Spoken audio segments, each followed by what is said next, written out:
The live TV, सच सबसे आगे। नमस्कार, आप देख रहे हैं द लाइव टीवी और मैं हूं आपके साथ मुनमुन रहमान।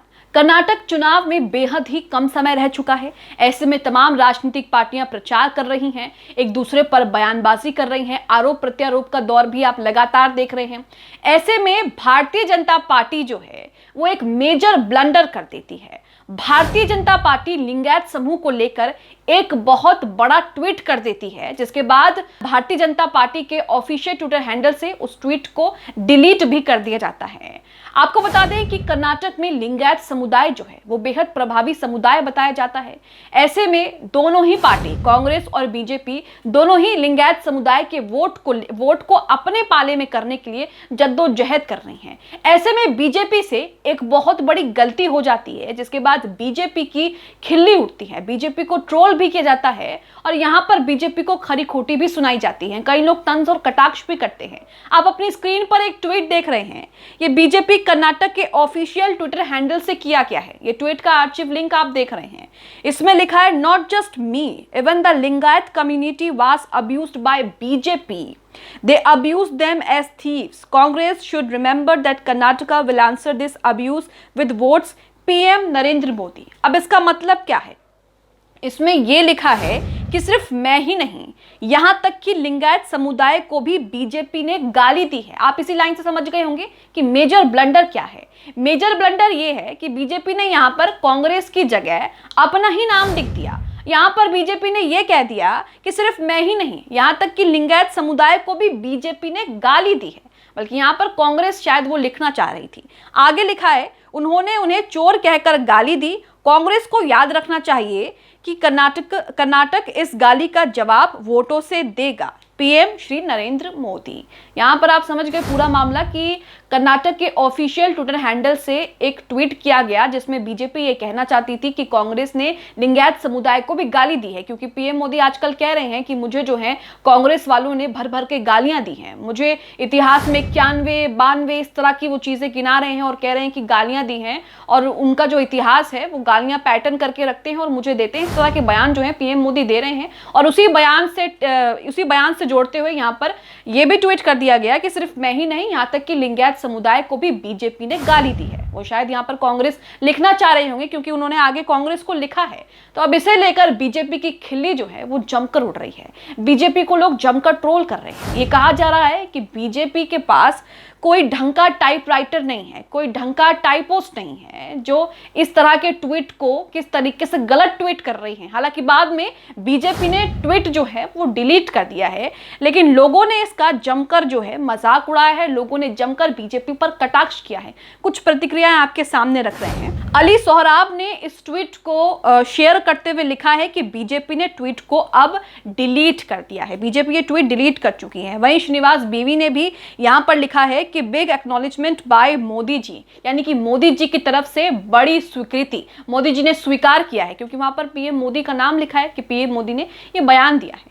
आगे और देखिए, आपको दिखाते हैं, मोहम्मद जुबैर ने इसको ट्वीट किया है और उन्होंने लिखा है कि tweet deleted by BJP Karnataka, costly typo. यहाँ पर कॉस्टली टाइपो को कटाक्ष करते हुए मोहम्मद जुबैर ने कहा है कि महंगा टाइपर जो है, जो टाइप कर रहा है ट्वीट, वो महंगा टाइपर है। इसी को लेकर उन्होंने यहाँ पर कटाक्ष किया है। इसी के साथ एक और प्रतिक्रिया देखिए इस पे। अशोक शेखावत पत्रकार हैं, ये लिखते हैं, why have they deleted the tweet when they have expressed their true feelings, this shows that BJP is losing Karnataka election. यहाँ पर कई लोग ये भी कह रहे हैं कि बीजेपी ने बातों ही बातों में गलती से ही सही सच बोल दिया है। यहाँ पर बीजेपी ने कहा है कि सिर्फ मैं ही नहीं बल्कि लिंगायत समुदाय को भी बीजेपी ने गाली दी है। तो इसको लेकर बीजेपी की खूब खिल्ली जो है वो उड़ाई जा रही है। कई लोग ये कह रहे हैं कि बीजेपी को एक अच्छा ट्वीट करने वाला रखना चाहिए ताकि वो ट्वीट करने से पहले 2 बार उसको पढ़ ले। इसी के साथ तो यहाँ पर गुंजन अंजन ने भी 1 से 2 ट्वीट किए हैं, जिसमें उन्होंने लिखा है, पहला ट्वीट आप अपनी स्क्रीन पर देख रहे हैं, इसमें लिखा है कर्नाटक ब्रेकिंग। इसमें उन्होंने लिखा है कि बीजेपी इस मन की बात, बीजेपी ने अपने ही मन की बात कह दी है, जिसमें उन्होंने उनके उस ट्वीट को कोट करते हुए लिखा है कि सिर्फ मैं ही नहीं, यहाँ तक कि लिंगायत समुदाय को भी बीजेपी ने गाली दी है। उन्होंने उन्हें लिंगायतों को चोर कहकर गाली दी है। बीजेपी ने कांग्रेस से पूछा, याद रखे कर्नाटक बीजेपी के गालियों का जवाब वोटों से देंगे। तो बीजेपी ने यहाँ पर जल्दबाजी में या फिर पता नहीं कैसे इतना बड़ा ब्लंडर किया, जिसमें उन्होंने कांग्रेस कांग्रेस का नाम लिखने की बजाय अपना ही नाम वहां पर लिख दिया, जिसके बाद बीजेपी को लोग जमकर खरी खोटी सुना रहे हैं, कह रहे हैं कि अपनी ही फीलिंग्स इन्होंने खुद से बता दी है। दूसरा ट्वीट देखिए, इनका लिखा है ब्रेकिंग, मोदी के कर्नाटक दौरे के दिन बीजेपी ने माना अपना पाखंड, बीजेपी ने ट्वीट डिलीट कर दिया, उनका विवेक सच कहा। बीजेपी ने कर्नाटक विधानसभा चुनाव से पहले पाखंड स्वीकार किया है। तो बीजेपी ने ट्वीट जो है वो बीजेपी ट्वीट डिलीट कर चुकी है, लेकिन आर्चिव लिंक जो है वो सोशल मीडिया पर जमकर शेयर किया जा रहा है। यहां तक कि बीजेपी ने जब ये ट्वीट किया तो उसके नीचे कई लोगों ने ये कहा कि इस ट्वीट को तुरंत डिलीट करो या फिर एडिट करो। इसी के साथ यहां पर कई लोगों ने उन्हें करेक्ट करने के लिए भी कहा। कमेंट आप अपनी स्क्रीन पर देख सकते हैं, उनके ट्वीट के नीचे कई लोगों ने उन्हें जो है, यहां पर आप देख सकते हैं कि कई लोगों ने उन्हें ट्वीट डिलीट करने के लिए कहा, कई लोगों ने कहा कि इस ट्वीट को सही करिए, और कई लोगों ने कहा कि आप ट्वीट करने से पहले क्या पढ़ते नहीं है। तो यहां पर आप देख सकते हैं कि बीजेपी ने एक ट्वीट किया, जिसके बाद बीजेपी बुरी तरीके से मुश्किलों में फंस गई और बुरी तरीके से ट्रोल भी हुई। आपको बता दें कि कर्नाटक विधानसभा चुनाव जो है वो करीब हैं, और ऐसे में तमाम राजनीतिक पार्टियां अपनी ताकत जो है वो लगातार झोंक रही हैं। कर्नाटक में लिंगायत समुदाय के प्रभाव की बात करें, वर्चस्व की बात करें, तो कर्नाटक में सबसे ज्यादा प्रभावी समुदाय लिंगायत समुदाय को माना जाता है। ऐसे में दोनों पार्टियां जो हैं वो मैदान में अपने अपने उम्मीदवारों को उतारे हुए हैं और लिंगायत समुदाय को साधने की कोशिश कर रही हैं। आपको बता दें कि कुछ दिन पहले यह भी खबर आई थी कि लिंगायत समुदाय जो है वो बीजेपी से ये मांग कर रहा है कि बीजेपी को लिंगायत समुदाय से एक उम्मीदवार जो है घोषित करना चाहिए, उसका ऐलान करना चाहिए, जिससे पार्टी जो है